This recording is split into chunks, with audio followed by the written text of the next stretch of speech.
welcome to mini episode 91 of Real Life Ghost Stories.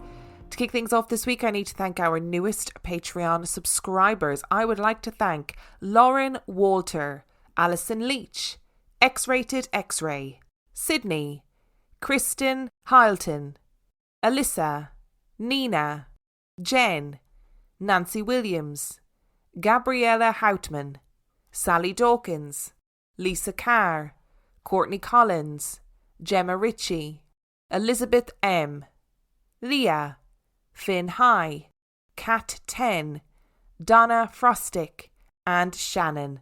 Thank you so much for supporting on Patreon. It means the absolute world to me. And I have 5 listener stories for you today. And the last story comes from August the 20th, 2020. And the first story comes from David. It began roughly 10 years ago. I was living at home to save money while I went to college and worked as a cashier at a big box store. Well, one night I was scheduled to leave work at 10 p.m. I got in my car at 10:04 and received a very angry phone call from my dad asking me where I was. I said I was just about to leave work. Why are you yelling? I could hear a bit of doubt in his voice when he said, "You're not here. You're not messing with us." I said no, and I asked him what was going on. I had a habit when I got home to knock on their bedroom door and tell them that I was in for the night. And here's when it gets spooky. My dad, my stepmom, and 2 miniature schnauzers heard me knock on the door and say, "I'm home." Meanwhile, I was 10 miles away and nobody else was in the house with them. I still get chills when I think about that. The first time I ever saw anything clearly, and by that I mean not just shadows flitting by the door frame, was about 5 years after the first incident when my voice was thrown around. I always left for my shift at the hospital at 6 a.m. so I could get there and clock in by 7. On this particular morning, it was 6:02 as I got to the top of the stairs. I glanced down and saw who I assumed was my stepmom at the bottom of the stairs, seemingly about to see why I was late. I told the figure I was coming. There was no need to call for me. I saw it turn and head back to the kitchen on my right. As I entered through the archway, I was quite shocked to see Karen on the left sitting in the recliner playing on her iPad. I asked her if she was just at the bottom of the stairs, and she said she hadn't moved in at least 30 minutes. I went white as a sheet. To this day, I can't explain what I saw. My final unexplainable encounter with whatever was in that bloody house happened when Karen's friend from Minnesota came to visit. I had stayed at home while Karen, her friend, and my dad did a hearse tour of Nashville. I needed to be up early the next morning, so I went to bed around 10 p.m. I was sleeping in the guest bedroom at the top of the stairs that was adjacent to my normal, larger bedroom that had its own bath. Anyway, I woke up at 3 o'clock in the morning to someone making a hell of a racket, stumbling up the stairs, bumping into a desk chair, and finally opening and closing, loudly, the door to the room our guest was staying in. I thought to myself, wow, it's late for them to be returning. Not thinking much of it, I went back to sleep. That afternoon I made a comment about it, saying what time did they get in last night. They had all been home and in bed before midnight and were not awake at 3 a.m. Thankfully, we moved out of that house relatively soon after that, and we have not had an experience like that since.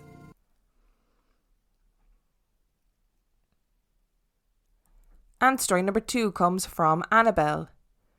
First of all, I need to give a trigger warning as I do talk about suicide and losing someone in a horrific accident.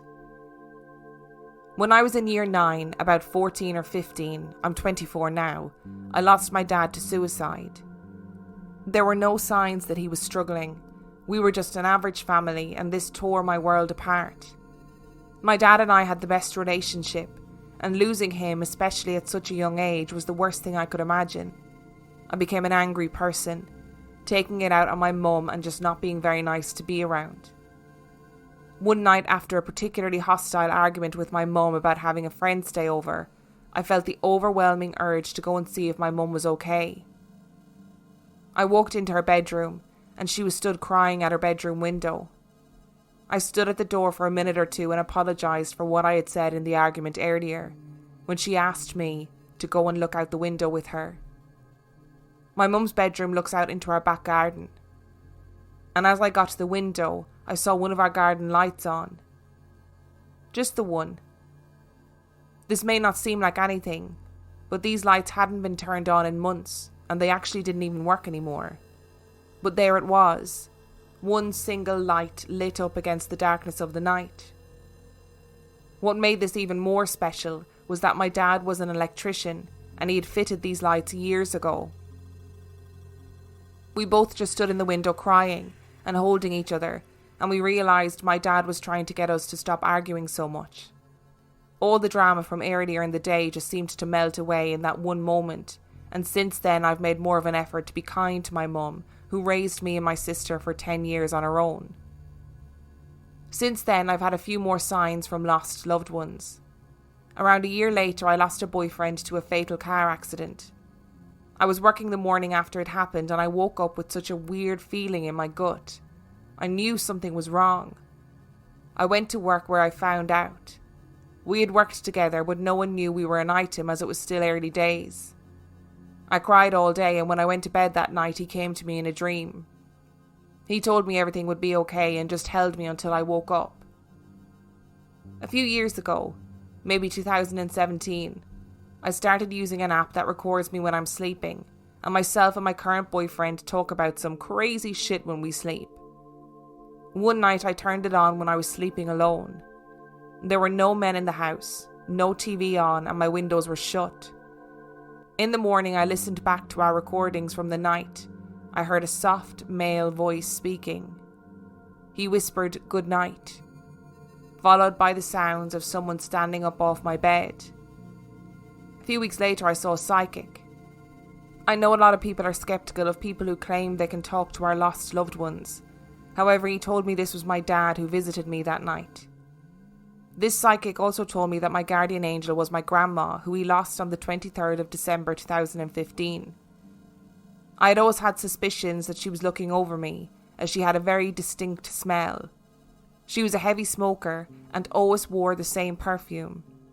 I would smell her everywhere, while I was driving, while I was in bed, and sometimes while I was just going about my day-to-day life.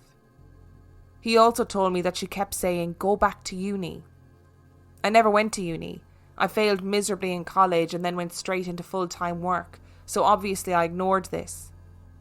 When she died, I was given her old car, and I took a chair and some curtains from her bedroom as they matched the colours in my bedroom. It's been nearly 5 years since she died. I've had 3 new cars since then, and the curtains have been hung up for most of the time and were washed so many times before they went up, and I still smell her every so often, so I know she's still close. And when I recently joined the police, and I'm completing my university degree at the same time, so I guess I listened after all. And story number 3 comes from Kelly. I've always been interested in the paranormal. However, I never experienced anything myself until a week after my granddad had died. My granddad passed away back in 2009 after a long battle with cancer. He passed away in the dining room of my nan's house, as this was converted into his bedroom for the last few weeks of his life. A week after he died, my dad, mum, brother, a family friend and I went around to my nan and late granddad's house for Sunday lunch as we usually did.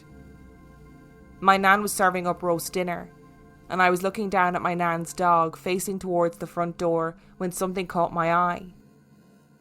I saw a jet black shadow figure drift slowly out of the lounge, past the front door, blocking out the sunlight through the window for a second or two, and then it walked through the wall into the dining room. I was not scared, and I thought it may have just been my imagination. But it couldn't have been. The figure blocked out the sunlight coming through the glass in the front door. I didn't tell anyone about what I had just seen, as I didn't want to upset my nan. We finally sat down to a lovely lunch in the same room that my granddad had passed away in, as it had been turned back into the dining room. To me it felt peaceful in the room, and I wasn't on edge like I thought I would have been. My mum sat in granddad's seat, as the family friend took my mum's usual seat at the table. In the car on the way home, my mum said she felt very uncomfortable sitting in my granddad's seat, feeling cold and uneasy, as if someone was watching or feeling annoyed at her. I told her about seeing the figure go through the wall into the dining room, and we concluded that Grandad was joining us for lunch, as he would every Sunday. 6 months later, my other Grandad died. This was around Christmas time.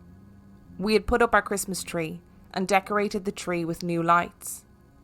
There wasn't a flash setting on these particular lights, but the lights would flash all the time, and when we would walk up to the tree, the flashing stopped. We also have 2 mounted wall lights in the lounge, where the bulbs would blow and my dad would have to change them and they would blow again. This happened many times during the Christmas period, and after my granddad's funeral this completely stopped.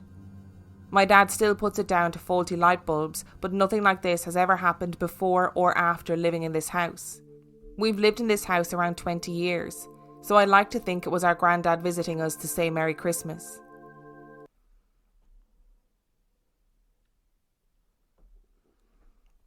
And story number 4 comes from Kate. When I was about 4, my nan took me to see my granddad at his allotment down the road to tell him that lunch was ready.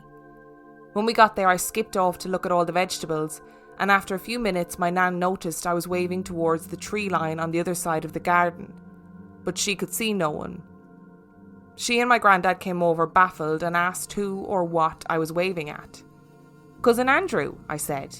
"He wants to play." "What? You can see Andrew over there?" my nan asked. "Yes, he stood there waving." My nan took my hand, said we would go and plate up lunch and Grandad would follow in a minute. Andrew was indeed my cousin. He had died very young before I was born, so I had never met him. The strange but perhaps lovely thing is that I saw him stood up, a normal looking boy waving at me. But he never stood up in his whole short life. He was starved of oxygen at birth and never walked or talked and was fed through a tube. I also at that age was not even really aware of him or what had happened, which is what really spooked my nan. My mum has been ill pretty much since I was born. She lost a lot of blood during my birth and doctors couldn't get it to stop. They told my dad if it didn't stop within the next hour she probably wouldn't make it, and it might be an idea to have my older brothers come to the hospital to say goodbye. My mum told me quite a few years ago that while she was dipping in and out of consciousness, a black figure came into the room and stood beside her. She said you could not distinguish any features, just that it was a tall mass of black smoke shaped roughly like a human. It told her that she had to go with it as it was her time, and she refused and told it to go away as she wasn't ready yet. She said it seemed like the figure bowed its head and then just disappeared, and the bleeding stopped after that. We used to live in a house that was built on an old farmyard. When I was little, I had an imaginary friend that used to creep my mum out. Her name was Sandra. I used to insist that she told me it had to be pronounced in a certain way or she would be upset. I would sit and play with her in the garden and she'd come with me into the house for dinner. But mainly, I only ever interacted with her outside. My parents had an extension built over the garage that became their bedroom. My mum used to claim that she would see figures in this room regularly. As I said before, she was ill quite a lot, and one of the times she was bedridden, she woke up to someone calling for Anna. When she rolled over and looked to see what was going on, she said the room had suddenly become what looked like a hayloft all around her. The head and shoulders of a man appeared through a loft hatch in the floor calling for Anna. She closed her eyes, opened them again, and the room was back to normal. She told my dad, and although creeped out, they put it down to the medication she was on. A few months later, my parents woke to their bed being shoved across the room with quite a force. It took me quite a few years to get him to talk about it, but my dad eventually told me that he looked up to see a man dressed in a white shirt and overalls, stood over the bed with his hands on his hips. He then started calling for Anna. It was the same man my mum saw come through the floor. When my brother moved out into his own place, my parents quickly moved into his room. A few years later, during our village open gardens one weekend, we went to the church as they had an exhibition on with lots of photos of the village throughout history. I saw my mum and dad go as white as a sheet when they looked at one particular photo. There was a black and white image of a family standing outside their farmhouse, which was where our house was now built. It was titled The Moore Family. Anna can be seen peeking out from the hayloft. The image showed the man they had both seen in their room calling for his daughter Anna. And story number 5 comes from Sarah. I've been deliberating about sending over my stories to you because, first of all, I don't think they're linked to each other in any way, just a few odd things that have happened to me over the years, and also they just might not be that interesting. I think it's important to know that, strictly speaking, I don't believe in ghosts, but I don't disbelieve either. My instant reaction when strange things happen is to just find an explanation, which I usually do. But these stories are the ones that I just could not explain away. When I was about 18 years ago, my boyfriend at the time lived in a house share with a couple of lads he worked with. It was a small house, and they would often sit together in the living room to watch TV or whatever they did in the evenings. I stayed over quite a lot, and on this particular evening I believe there was football on, so they were all sat in the living room watching, and I was just clearing up the kitchen and pottering about. I decided to hang some washing up that had been left in the washing machine. The clothes area was always put at the foot of the stairs, as it was the most convenient place. As I began to hang the washing up, I was in a world of my own and focusing on what I was doing. At one point, one of the lads got up to go upstairs. They were in my peripheral vision, so without looking at them, I stepped out of the way to let them go past me up the stairs, although I didn't see them.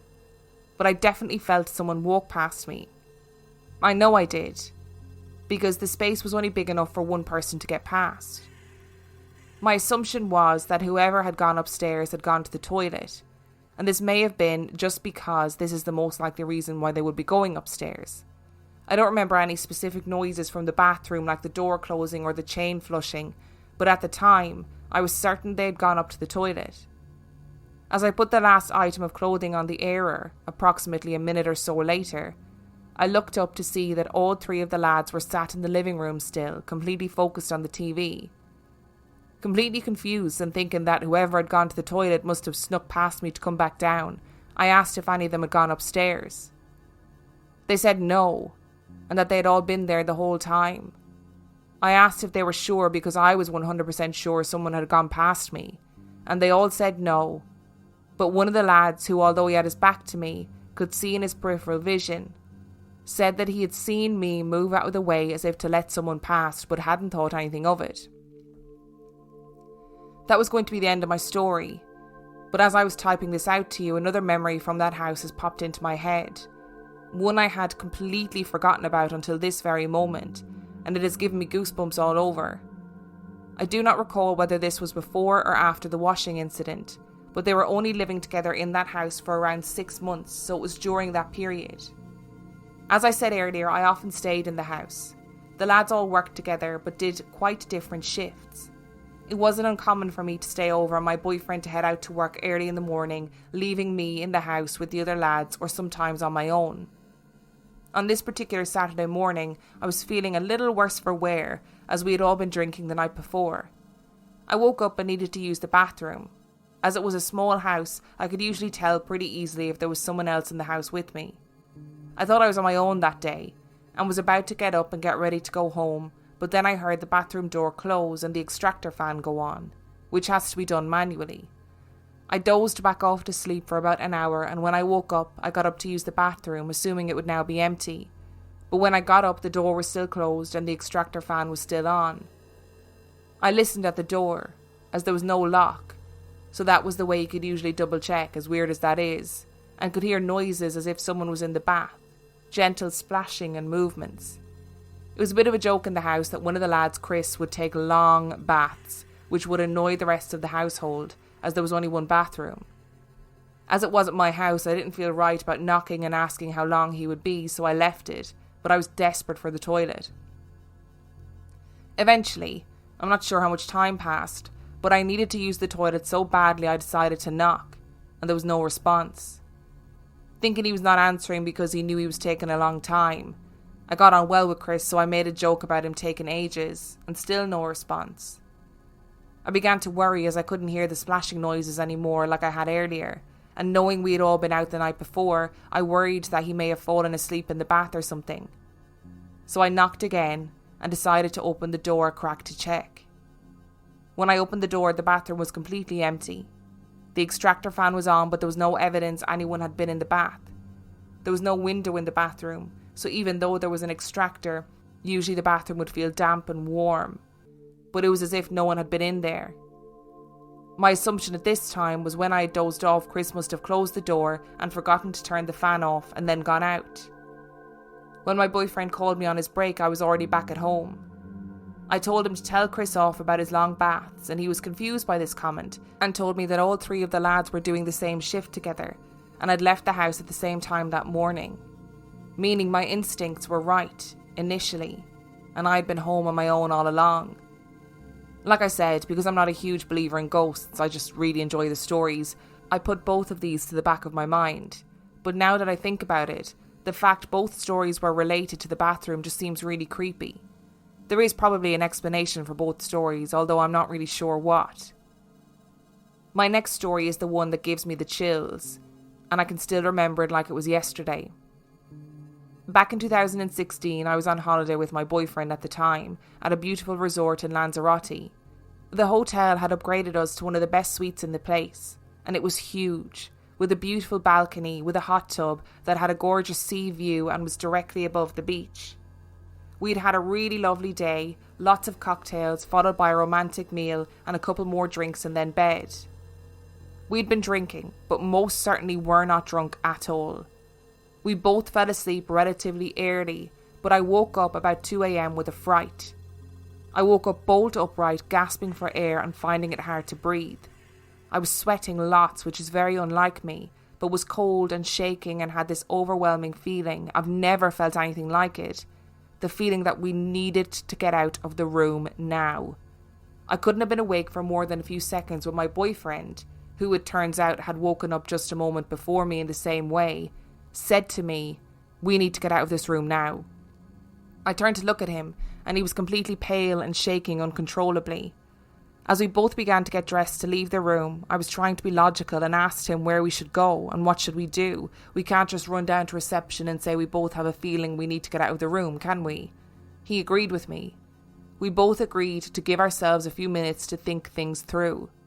He decided to step out onto the balcony to have a cigarette to calm down.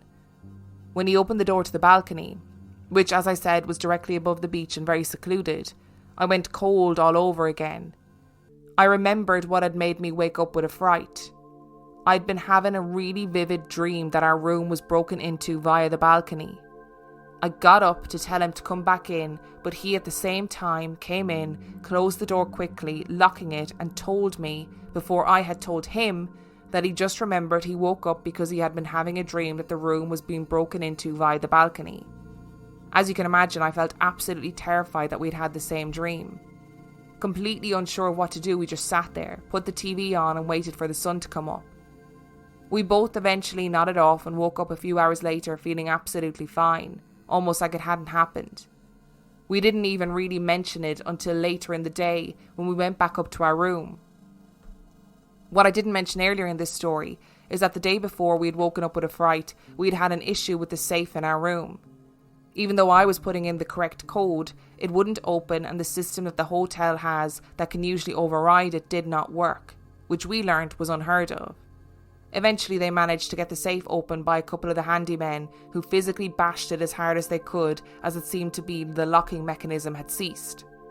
This meant we were unable to use the safe for the rest of the trip, and all of the valuables, passports, laptop, iPad, cash, cards, etc. were completely unsecure in our room.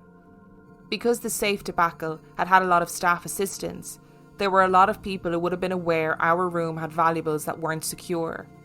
While I find it unlikely that someone would break into a room of a hotel to get a couple of passports and a bit of cash, I cannot shake the feeling that somehow we were being warned, and maybe, just maybe, we woke up in time, and with him stepping on the balcony it prevented us from being broken into.